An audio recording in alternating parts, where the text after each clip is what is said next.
அண்மை செய்தியை பார்த்துக் கொண்டிருக்கிறோம். கடலூர் மாவட்டம் பன்ருட்டியில் ஓசியில் பெட்ரோல் தராததால் பெட்ரோல் பங்க் ஊழியரை அந்த பிரமுகர் மானபங்கப்படுத்தியிருக்கிறார். அந்த அண்மை செய்தியை பார்த்துக் கொண்டிருக்கிறோம். ஓசியில் பெட்ரோல் தராததால் பெட்ரோல் போட வந்த அந்த நபர் பெண் ஊழியரை திட்டியதுடன் ஆடைகளை கிழித்தும் மானபங்கப்படுத்தியிருக்கிறார். அவர் திமுகவை சேர்ந்தவர் என தகவலும் கூறப்படுகிறது.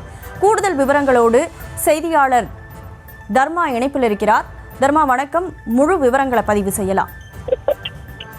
வணக்கம். கடலூர் மாவட்டம் பன்ருட்டி கரைவீட்டாமன் கோவில் பகுதியை சேர்ந்த அபரிநிலங்க மனைவி புஷ்பா. இவர் பன்ருட்டி கும்பகோணம் சாலையில் செயல்பட்டு வரும் பெட்ரோல் பங்கில் வாகனங்களுக்கு பெட்ரோல் போடும் பணியில் இருந்து வருகிறார்.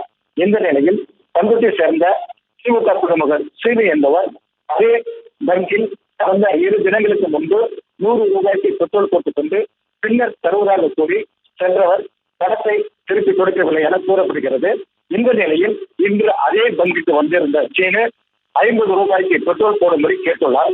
அதற்கு பெண் ஊழியர் புஷ்பா ஏற்கனவே பெட்ரோல் போட்டு சென்ற 100 ரூபாய் பணத்தை தரும்படி கேட்டுள்ளார். இதனால் ஆத்திரத்தில் சீனு பெண் ஊழியர் என்றும் பாராமல் தகாத வார்த்தைகளால் பேசி சட்டையை கிழித்து கன்னத்தில் ஓங்கி அரைத்து தாய்த்துள்ளார். இதில் காயமடைந்த புஷ்பா பன்ருட்டி அரசு மருத்துவமனையில் சிகிச்சை பெற்றுள்ளார்.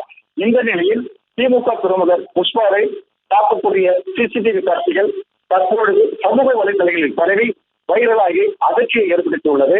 இது தொடர்பாக புஷ்பா கொடுத்த புகாரின் அடிப்படையில் பன்ருட்டி போலீசார் வழக்கு பதிவு செய்து தாக்குதலில் ஈடுபட்ட சீனுவை தேடி வருகின்றனர்.